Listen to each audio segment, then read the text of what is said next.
YTN 뉴스라이더 함께하고 계십니다. 정부가 전통시장 활성화시키겠다고 시작한 사업이 바로 온누리 상품권입니다. 여기에 더해서 17억 원 규모의 복권 이벤트까지 걸었습니다.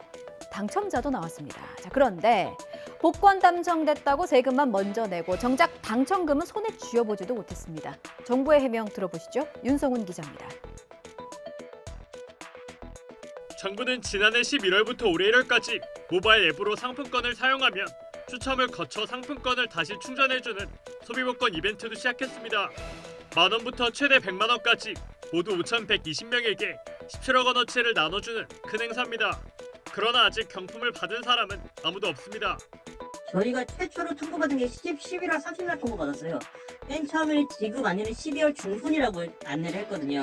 근데 지금도 못 받고 있네요. 국가에서 하는 사업이지만 그건 좀 잘못된 것 같잖아요.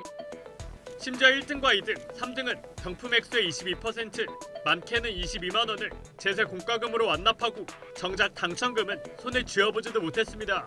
이에 대해 정부는 우선 1등부터 3등까지의 당첨자에게서 제세 공과금 납부 동의를 받는 데 시간이 걸렸고 형평성 차원에서 4등과 5등에게도 한꺼번에 당첨금을 주려다 보니 지난해 잡아둔 예산을 집행하지 못한 채 해를 넘기며 문제가 발생했다고 인정했습니다. 정책적인 행정적인 준비가 조금 미흡했던 걸로 보여지네요. 그런 걸 충분히 예상해서 지급 기한이라든지 이런 거에 대해서 꼼꼼히 챙겨봤어야 되는데. 오디션 프로그램 K-팝 스타 시즌3에서 준우승을 차지했던 가수 샘 김이 강도 총격으로 부친상을 당한 것으로 알려졌습니다. 이 같은 소식은 현지 한인 매체를 통해서 전해졌는데요.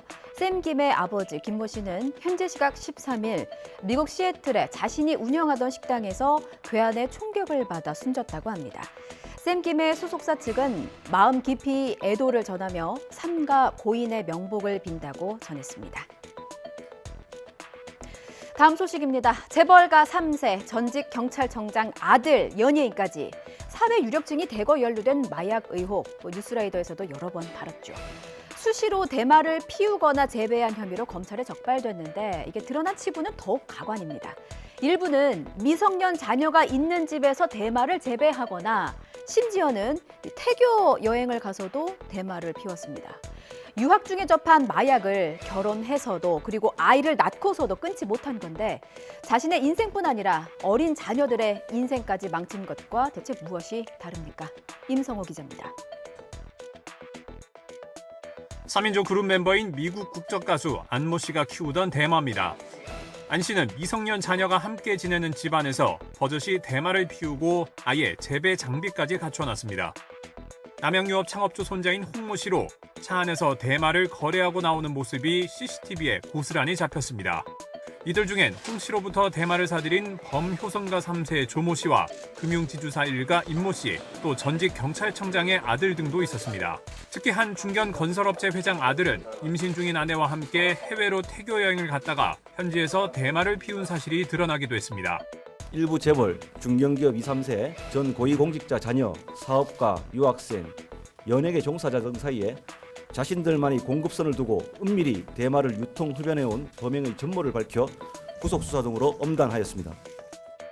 검찰은 이들 가운데 홍 씨 등 17명을 기소하고 해외로 도주한 한일합섬 창업주의 손자 김모 씨 등 3명은 지명수배했습니다. 마음 아픈 소식 전하겠습니다. 15개월의 짧은 생을 마감한 뒤에도 3년 동안 김치통에 담겨 있었던 아기 아마 기억하실 겁니다. 억울하고 원통한 죽음도 모자라서 마지막 가는 길도 순탄치 못했습니다. 친부모가 구속된 데다 다른 유족들마저 시신 인수를 거절하면서 무연고 장례 위기에 처했기 때문입니다. 15개월의 작고 여렸던 아기는 끝까지 외면당했고 외로워야만 했습니다. 차마 이를 두고 볼 수 없었던 검찰과 관계기관이 장례비를 마련했고요. 시민단체와 정부 등이 지원에 나섰다고 합니다. 아이의 장례는 지난 20일 강원도 철원 지역에서 수목장으로 치러졌습니다. 수목장에는 대한아동학대방지협회 회원 5명이 참석해서 고인의 마지막 길을 위로하고 배웅했는데요. 유족들은 장례에도 참석하지 않았다고 합니다. 만약에요, 다음 생이라는 게 있다면, 정말 있다면 김치통 아기라는 수식어 말고요. 예쁜 이름으로만 불리며 한없이 고운 삶을 살았으면 좋겠습니다. 삼가 고인의 명복을 빕니다. 다음 소식 보시겠습니다. 강도 살인을 저질러서 교도소에 수감된 20대 무기수가 있습니다. 그런데 입감한 지 2년 만에 동료 수용자를 살해했습니다. 재판부는 사형을 선고했습니다. 이미 무기징역인데 무기징역을 더 추가하는 건 의미가 없다는 겁니다. 보도에 양동훈 기자입니다. 동료 수용자를 상습적으로 폭행해 숨지게 한 28살 무기수 이모 씨. 대전고등법원은 살인 등 혐의로 재판에 넘겨진 이 씨에게 무기징역을 선고한 원심을 깨고 사형을 선고했습니다. 이 씨는 지난 2021년 12월 충남 공주교도소에서 40대 동료 수용자를 성추행하고 둔기와 손발 등으로 상습 폭행해 숨지게 한 혐의로 재판에 넘겨졌습니다. 공범 2명에 대해서도 1심과 달리 살인 혐의를 인정해 원심보다 훨씬 가중된 징역 12년과 14년을 각각 선고했습니다. 1심 판결에 대해서 저희 유가족들이 되게 안 좋게 판단을 했었는데, 근데 이번 2심 재판부에서는 제대로 된 판단을 해주셔서 저희 가족으로서는 감사하게 생각하고 있습니다.